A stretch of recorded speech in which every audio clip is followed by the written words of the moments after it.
Tregu i aksioneve në Shtetet e Bashkuara shënoi rënje të madhe 2 ditë radhazi. Rënja pasoi përshkallëzimin e luftës tregtare nga presidenti Donald Trump, i cili kërcënoi se do të dyfishonte tarifat për metalet e importuara nga Kanadaja pas planeve të Kanadas për të rritur çmimin e eksporteve të energjisë elektrike në Shtetet e Bashkuara. Në fund, presidenti Trump dhe kryeministri i provincës së Ontarios u tërhoqën duke lënë pas një tronditje të tregut të aksioneve. Megjithatë, presidenti Trump lejoi hyrjen në fuqi të tarifave të planifikuara prej 25% për importet e qelikut dhe aluminit nga Kanadaja për të mbështetur produktet e prodhuara në Amerikë. Ne po bëjmë gjërat e duhura, ne do t'i kthejmë vendet e punës në Amerikë dhe nuk do të bëhemi objekt talljesh. Në 36 vitet e fundit, Ramon Pereiras ka drejtuar restorantin Taberna del Alabardero. Biznesi i tij mbijetoi koronavirusin dhe tarifat e mandatit të parë të presidentit Trump. E mbani mend vitin 2018, vitin 2020, do të jetë në rregull, politika është një lojë apo jo?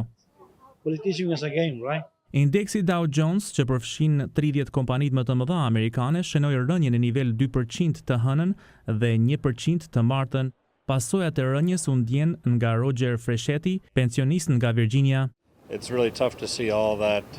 Është vërtet e vështirë të shohësh një rënje kaq të shpejtë të vlerës së aksioneve. Mendoj se një pjesë e madhe e rritjes së gjithë vitit tashmë është dukur. Njerëzit po nxitojnë dhe po reagojnë me një nivel paksa të tepruar tani, kështu që do të shohim. Duhen rreth 30 ditë për të parë se çfarë efekti do të kenë këto tarifa. Edhe vetë presidenti Trump vazhdon të ndryshojë mendje, kështu që kush e di se çfarë do të ndodhë. Analistët financiarë thonë se paparashikueshmëria është ajo që sjell pasojat më të rënda. Është e vështirë për investitorët, bizneset dhe konsumatorët amerikanë që të kuptojnë se si do të duken politikat e ardhshme. Një siguri më e madhe në këtë aspekt do të ishte e dobishme për njerëzit. Kur u pyet nëse ai parashikon një recesion, presidenti Trump tha: "Nuk e shoh këtë." Megjithatë, shumë amerikanë shohin ecurinë e tregut të aksioneve si përgjigje për këtë.